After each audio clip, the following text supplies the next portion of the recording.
Gyandhara academy के इस portal पर आप सभी का स्वागत है। आज हम हिंदी साहित्य की सीरीज़ के साथ दूसरे पार्ट पर आपकी सेवा में पुनः हाजिर हैं। जैसा कि कल हमने देखा कि देवनागरी लिपि का विकास कैसे हुआ, उसकी विकास यात्रा कैसे हुई और किन किन शख्सियत ने देवनागरी लिपि के विकास में महत्वपूर्ण योगदान दिया।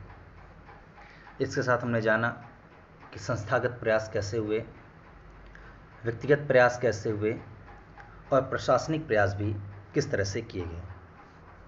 आज हम जानने की कोशिश करेंगे साहित्य इतिहास का जो इतिहास है, इस हिंदी साहित्य का जो इतिहास है, तो ये साहित्य का इतिहास लिखा कैसे जाता है, इसको जानने के लिए हमें किन किन तत्वों की आवश्यकता होती है तथा इतिहास लेखन की पद्धतियाँ कौन कौन सी हैं, तथा हिंदी साहित्य का इतिहास ग्रंथ लिखा गया तो उसके लिए कौन से ग्रंथ सहायक ग्रंथों के रूप में महत्वपूर्ण स्थान रखते हैं। अगर आप सभी लोग NTA नेट हिंदी, उच्चतर शिक्षा चयन आयोग विज्ञापन संख्या 51, MPPSC assistant professor, Chhattisgarh assistant professor, Uttarakhand assistant professor या किसी भी राज्य के assistant professor TGT, PGT, LT grade वगैरह की तैयारी कर रहे हैं तो आप सबके लिए क्लास अति महत्वपूर्ण साबित होने वाला है। तो आइए चलते हैं क्लास की ओर।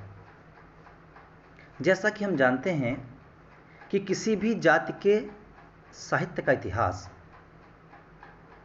किसी भी जाति के साहित्य का इतिहास उस जाति के सामाजिक और राजनीतिक, उस जाति विशेष के सामाजिक एवं राजनीतिक वातावरण को ही प्रतिबंधित करता है।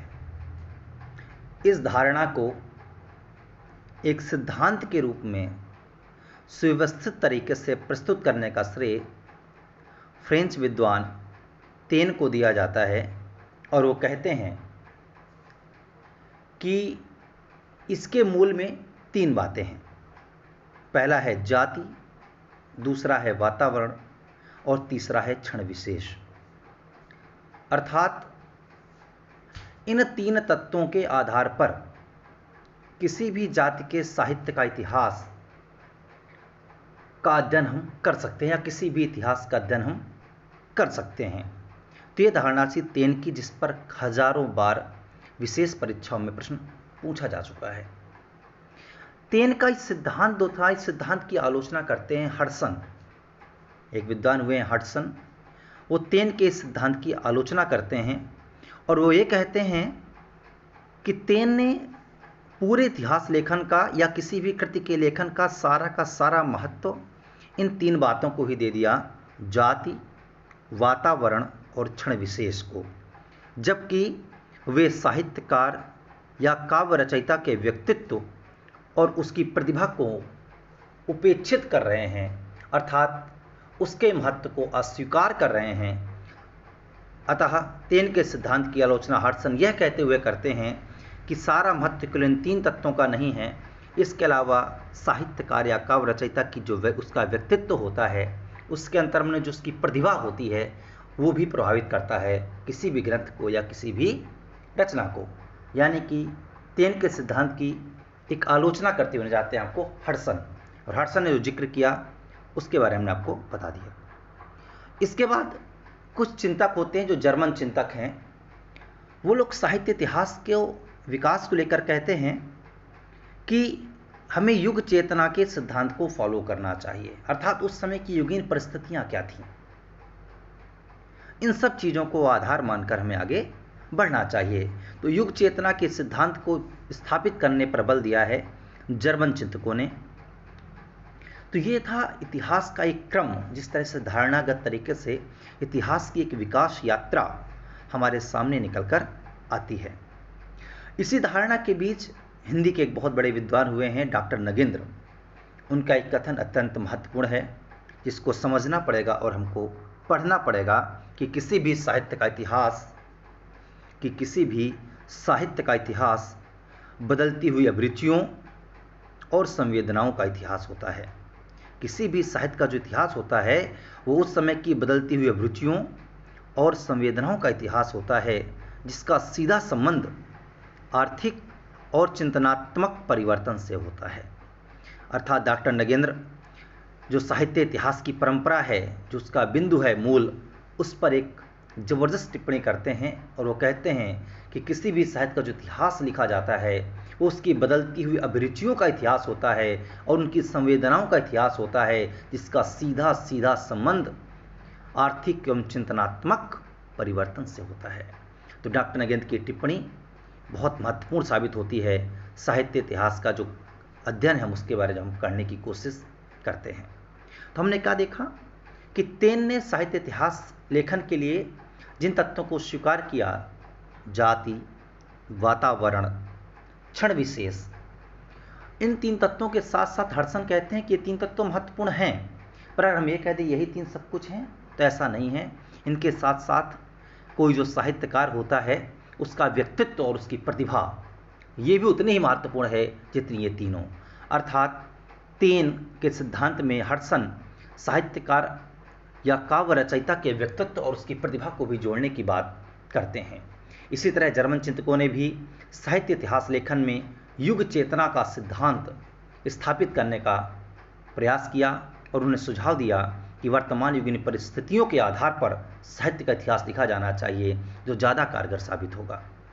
इसी पर एक टिप्पणी डॉक्टर नगेंद्र की आती है। तो डॉक्टर नगेंद्र कहते हैं किसी भी साहित्य का इतिहास बदलती हुई अभिरुचियों और संवेदनाओं का इतिहास होता है। जैसे समय के साथ आदमी की रुचियाँ चेंज होती हैं और उसकी संवेदनाएं होती हैं, उनका इतिहास होता है और किस तरह बदलती हैं, जिनका सीधा संबंध किससे होता है, आर्थिक अर्थात धन, और उसके चिंतनात्मक परिवर्तन, जो चिंतन से हम कुछ चीज़ें एकत्रित करते हैं उसमें जो परिवर्तन आता है उससे इतिहास का, साहित्य इतिहास का एक सीधा संबंध होता है, ऐसा डॉक्टर नगेंद्र मानते हैं। अब हिंदी साहित्य के इतिहास लेखन में हम सीधे आते हैं हिंदी साहित्य की ओर। इसकी बात अगर हम बात करें तो हिंदी साहित्य का इतिहास लेखन का जो सर्वप्रथम प्रयास है वो किया था ताशी ने, गारसा दा ताशी ने। ये फ्रेंच विद्वान थे और इन्होंने 1839 में हिंदी साहित्य का सर्वप्रथम इतिहास लेखन का प्रयास किया था। इसके बाद दूसरे हैं किसी भारतीय विद्वान के द्वारा। प्रश्न बहुत इंपॉर्टेंट है, 5 प्रश्न है, पांचों में प्रश्न अक्सर परीक्षाएं पूछे जाते हैं कि किसी भारतीय विद्वान के द्वारा सर्वप्रथम हिंदी साहित्य लेखन का प्रयास किसने किया, तो आपका जवाब होगा शिव सिंह सेंगर, जिनका ग्रंथ था शिव सिंह सरोज 1883। इसके बाद अगला है सच्चे अर्थों में हिंदी साहित्य का सर्वप्रथम इतिहास। सच्चे अर्थों में हिंदी साहित्य का सर्वप्रथम इतिहास जो गियर्सन ने लिखा था 1888 में। अगला है परंपरागत रूप में हिंदी साहित्य का सर्वप्रथम इतिहास। परंपरागत रूप में वो है आपका मिश्र बंधुओं का मिश्र बंधु विनोद 1913। इसके बाद अगला है सच्चे अर्थों में हिंदी साहित्य का सर्वप्रथम परंपरागत इतिहास। सच्चे अर्थों में हिंदी साहित्य का सर्वप्रथम परंपरागत इतिहास है आचार्य रामचंद्र शुक्ल का हिंदी साहित्य का इतिहास 1929। यह है आपका सच्चे अर्थों में हिंदी साहित्य का सर्वप्रथम परंपरागत इतिहास आचार्य रामचंद्र शुक्ल 1929। तो ये जो 5 प्रश्न हैं अक्सर ये आपको फंसाएंगे परीक्षाओं में, तो इनको बहुत सावधानी से आपको पढ़ना है।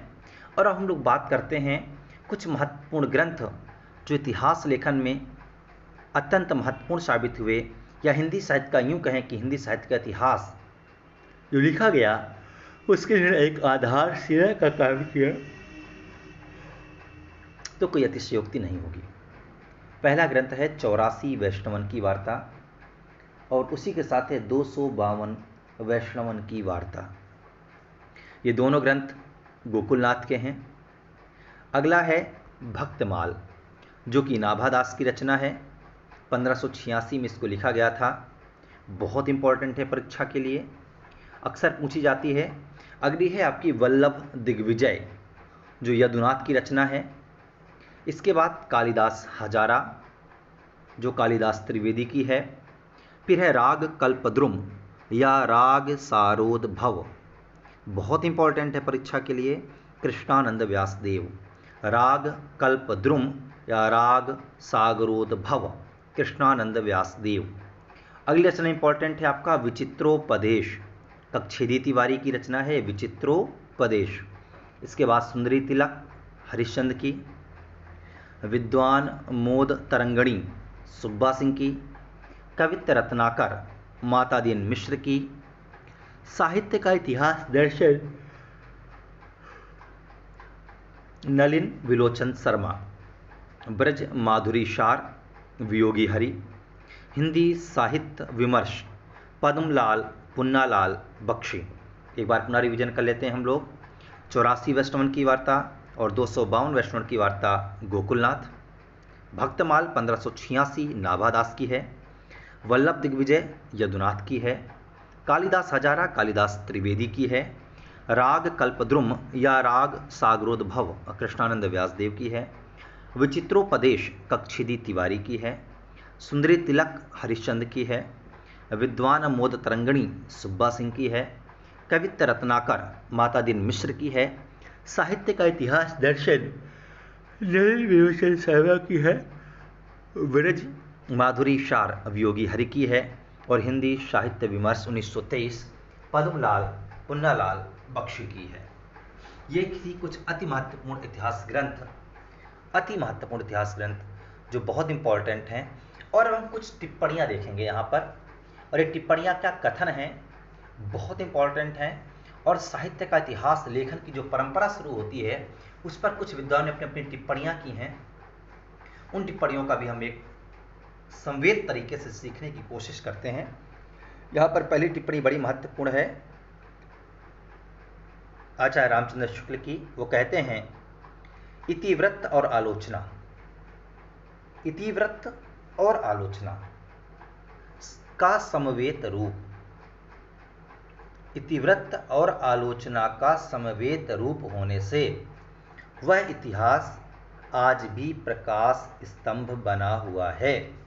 इतिवृत्त और आलोचना का समवेत रूप होने से वह इतिहास आज भी प्रकाश स्तंभ बना हुआ है। यह कथन किस इतिहास ग्रंथ के बारे में कहा गया है? अर्थात यहाँ पर जिसने भी टिप्पणी की वो कहना चाह रहे हैं कि इतिवृत्तात्मक लेखन और बेहतरीन आलोचना, इन दोनों का जो सम्मिलित स्वरूप है उससे कारण आज भी वह इतिहास ग्रंथ जीवंत बना हुआ है और आज भी प्रकाश स्तंभ है, अर्थात आज भी मील का पत्थर साबित हुआ है। ये बात हो रही है आचार्य रामचंद्र शुक्ल के हिंदी साहित्य के इतिहास के संदर्भ में। क्लियर हुआ सबको? अगली बात है कि अगली टिप्पणी है, बहुत इंपॉर्टेंट है, हजारी प्रसाद द्विवेदी का कथन है। कथन क्या कहता है कि काल प्रवृत्ति का निर्णय, काल प्रवृत्ति का निर्णय प्राप्त ग्रंथों की संख्या द्वारा नहीं निर्णीत हो सकता। किसी भी काल प्रवृत्ति का निर्णय प्राप्त ग्रंथों की संख्या के द्वारा निर्णीत नहीं हो सकता, बल्कि उस काल की मुख्य प्रेरणादायक वस्तुओं के आधार पर ही हो सकता है। अर्थात किसी भी काल का निर्धारण केवल इस आधार पर नहीं किया जा सकता कि उस समय पर उस प्रवृत्ति के कितने ग्रंथ प्राप्त हुए, बल्कि इस आधार पर होना चाहिए कि उस समय उस काल का मुख्य प्रेरणादायक वस्तु या मुख्य प्रेरणादायक चीज या मुख्य प्रेरणादायक बिंदु क्या था, यह ज्यादा महत्वपूर्ण है, ना कि ग्रंथों की संख्या। यह टिप्पणी है हजारी प्रसाद द्विवेदी की। अगला लेखन संबंधित पर एक अगला टिप्पणी है रामकुमार वर्मा का कथन है इतिहास का इतिवृत्तात्मक लेखन, इतिहास का इतिवृत्तात्मक लेखन सर्वप्रथम मिश्र बंध विनोद में पाया जाता है। तो डॉक्टर रामकुमार वर्मा कहते हैं कि हम हिंदी साहित्य के इतिहास में उसका इतिवृत्तात्मक लेखन ढूंढने का प्रयास करें तो हमें सर्वप्रथम मिश्र बंधु विनोद में, जो कि मिश्र बंधुओं का है श्याम बिहारी मिश्र, सुखदेव बिहारी मिश्र, इन बंधुओं का है, उन लोगों के ग्रंथ ही इतिवृत्तात्मक लेखन का प्रथम ग्रंथ है, ऐसा मत है डॉक्टर रामकुमार वर्मा का। एक और टिप्पणी हम यहाँ पर देखेंगे रामकुमार वर्मा की। रामकुमार वर्मा कहते हैं, मुस्लिमों के बढ़ते हुए आतंक ने हिंदुओं के हृदय में भय की भावना उत्पन्न कर दी थी। हम बात कर रहे हैं भक्ति काल के उदय की। ये टिप्पणी इसलिए हमको यहाँ लेनी पड़ी क्योंकि बड़ी इंपॉर्टेंट है, और वहाँ पर भी इसको टिप्पणी का जिक्र करें जब हम भक्तिकाल पढ़ा रहे होंगे, पर यहाँ पर भी इसको आपको समझने की कोशिश करनी है। मुसलमानों के बढ़ते हुए आतंक ने हिंदुओं के हृदय में भय की भावना उत्पन्न कर दी थी। इस असहायावस्था में उनके पास ईश्वर से प्रार्थना करने के अतिरिक्त अन्य कोई साधन न था। आप पर महसूस करेंगे कि ये कहीं ना कहीं रामचंद्र शुक्ल के पास जा रहा है ये कथन, क्योंकि कहीं ना कहीं रामकुमार वर्मा शुक्ल जी के ही विचारों की काफ़ी करीब नजर आते हैं। तो ये टिप्पणी भी बड़ी इंपॉर्टेंट है रामकुमार वर्मा की, जो भक्ति काल के उदय को लेकर उन्होंने कही थी। इसके बाद हम बात करते हैं पुनः जो हमारा मूल टॉपिक है उस पर। गणपत चंद्र गुप्त का एक कथन बहुत इंपॉर्टेंट है, और वो कहते हैं, हिंदी साहित्य के इतिहास का जो पुनर्लेखन है, हिंदी साहित्य के इतिहास का जो पुनर्लेखन है वह स्वतंत्र, तटस्थ एवं संतुलित दृष्टि में करने का प्रयास करना चाहिए।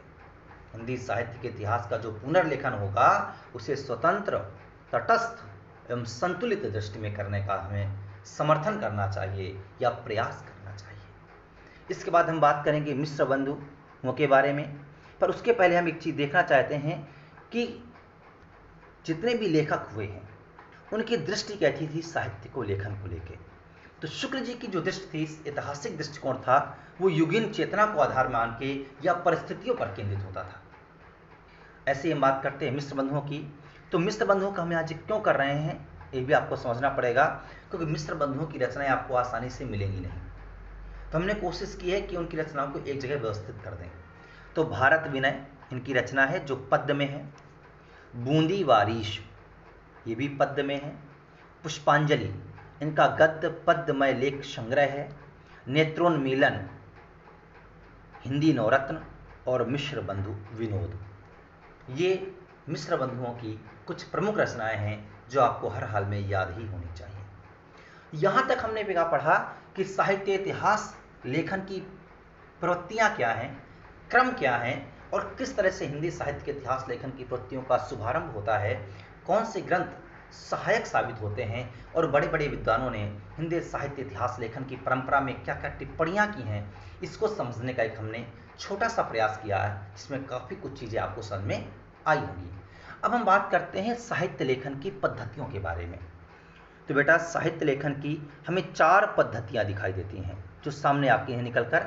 उनमें से सबसे पहली पद्धति है वर्णानुक्रम पद्धति, अर्थात वर्ण के अनुक्रम के आधार पर साहित्य इतिहास का लेखन जब किया जाता है, जैसे का, खा, गा, घा, अंगा, चा, छा, जा, झा, इस आधार पर, अर्थात किसी भी रचनाकारों का जो विवरण दिया जाए वो उनके नाम के प्रथम वर्ण के आधार पर दिया जाए, ऐसी लेखन पद्धति को हम कहते हैं वर्णानुक्रम पद्धति। इसे ऐतिहासिक दृष्टि से असंगत माना जाता है। उसका कारण भी ये बताया जाता है कि इससे हम महत्वपूर्ण और कम महत्वपूर्ण रचनाकारों की रचनाओं का और उनके विवरणों का जिक्र आसानी से नहीं कर पाते हैं, जिससे एक समस्या पैदा हो जाती है। लेकिन इस पद्धति को अपनाने वालों में जो सर्वप्रथम नाम हमें दिखाई देता है वो दिखाई देता है हिंदी का साहित्य लेखन की परंपरा का शुरुआत करने वाले विद्वान गारशा दत्तासी का, और साथ में शिव सिंह सेंगर के हिंदी साहित्य का जो उनका शिव सिंह सरोज ग्रंथ है उसमें भी हमें वर्णानुक्रम पद्धति का प्रयोग दिखाई देता है। तो आपको क्लियर हो गया होगा, ऐसी पद्धति जिसमें रचनाकारों का जो विवरण दिया जाता है उनके नाम के प्रथम वर्ण के आधार पर रचनाकारों का क्रम लगाया जाता है। इसके प्रथम प्रयोक्ता के रूप में तासी का नाम सामने आता है। उसके बाद हिंदी में ही शिव सिंह सेंगर ने भी वर्णानुक्रम पद्धति को अपनाने का प्रयास किया है। यहाँ तक चीज़ें क्लियर हुई। अब हम लोग आगे चलते हैं, जिसको समझ में ना आए वो पूछ सकता है। अगला है आपका कालानुक्रम पद्धति। कालानुक्रम पद्धति का मतलब होता है वह पद्धति जिसमें जन्म के आधार पर, जिसकी जन्म तिथि है उसके आधार पर रचनाकारों का क्रम लगाया जाए। तो इसमें क्या दिक्कत आती है, ऐसा माना जाता है कि जब हम इस पद्धति को अपना लेते हैं तो इसके द्वारा जो लिखे गए ग्रंथ होते हैं ना, वो केवल कविवृत्त संग्रह होते हैं। वो केवल क्या होते हैं? कविवृत्त संग्रह मात्र होते हैं। और इसका प्रयोग करने वालों की हम बात करें तो ग्रियर्सन और मिश्र बंधु, ग्रियर्सन और मिश्र बंधुओं का जो साहित्य इतिहास ग्रंथ हैं, मिश्र बंधुओं का मिश्र बंधु विनोद और ग्रियर्सन ग्रंथ तो सबको ही पता है, the modern vernacular literature of न हिंदुस्तान। इस ग्रंथ में आपको यही पद्धति दिखाई देती है। इसके बाद तीसरी पद्धति है, वो है वैज्ञानिक पद्धति। जो वैज्ञानिक पद्धति होती है इसको सर्वश्रेष्ठ माना जाता है हर जगह पर। साहित्य इतिहास लेखन में यह भी सर्वश्रेष्ठ पद्धति नहीं है। ऐसा क्यों है, इसको भी समझने की हम लोग कोशिश करते हैं। जो वैज्ञानिक पद्धति है इसमें ग्रंथकार निरपेक्ष होता है, तटस्थ रहता है। जब तटस्थ और निरपेक्ष होगा तो जो तथ्य संकलन करेगा वो बड़ा सही होगा। लेकिन साहित्य इतिहास लिखना केवल तथ्य संकलन मात्र नहीं है, उसमें उनकी व्याख्या और विश्लेषण भी होना चाहिए। जो तथ्य एकत्रित किए गए हैं उनकी व्याख्या होनी चाहिए तथा उनका परिविश्लेषण भी आवश्यक है। अतः वैज्ञानिक पद्धति भी यहाँ पर साहित्य इतिहास लेखन की सर्वश्रेष्ठ पद्धति के रूप में सामने निकलकर नहीं आती है। ये अच्छी पद्धति है पर इसे भी अपरिपक्व पद्धति कहा गया है, क्योंकि इसमें तथ्य संकलन तो सर्वश्रेष्ठ होता है लेकिन व्याख्या एवं विश्लेषण नहीं हो पाता है। अतः वैज्ञानिक पद्धति भी साहित्य इतिहास लेखन की सर्वश्रेष्ठ पद्धतियों में से एक नहीं है। और अब हम बात करते हैं उस पद्धति की जिसे साहित्य इतिहास लेखन की सर्वश्रेष्ठ पद्धति कहा जाता है, और हम बात कर रहे हैं विधेयवादी पद्धति की, जिसके प्रवर्तक हैं तेन। ये वही तेन हैं जो कहते हैं कि तीन चीजें, जाति, वातावरण और क्षण, अति महत्वपूर्ण है। और हम बात करें हिंदी में तो हिंदी में आचार्य रामचंद्र शुक्ल ने सर्वप्रथम इस पद्धति का प्रयोग किया। तो इस तरह से हमने क्या जाना कि साहित्य में किस तरीके से साहित्य इतिहास लेखन की जो पद्धतियां हैं वो किस तरह से साहित्य को प्रभावित करती हैं कि हमने एक सीखने की कोशिश की। हमारा जो अगला लेक्चर होगा, मुझे पूरी उम्मीद है आप सबको लेक्चर समझ में आया होगा, हर एक चीज़ क्लियर हुई होगी। किसी को भी कहीं पर कोई संदेह है तो कमेंट बॉक्स में अपना मैसेज छोड़ सकता है।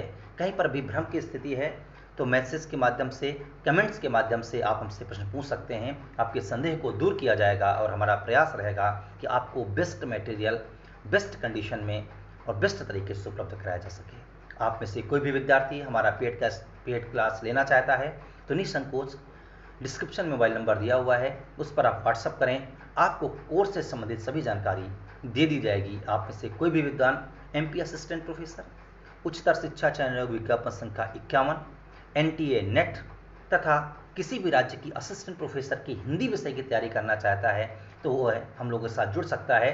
और साथ में हमारी टीम आपका मध्य प्रदेश GK में और उत्तर प्रदेश उच्चतर शिक्षा चयन आयोग का जो फर्स्ट पेपर है उसके लिए भी बैच चला रही है।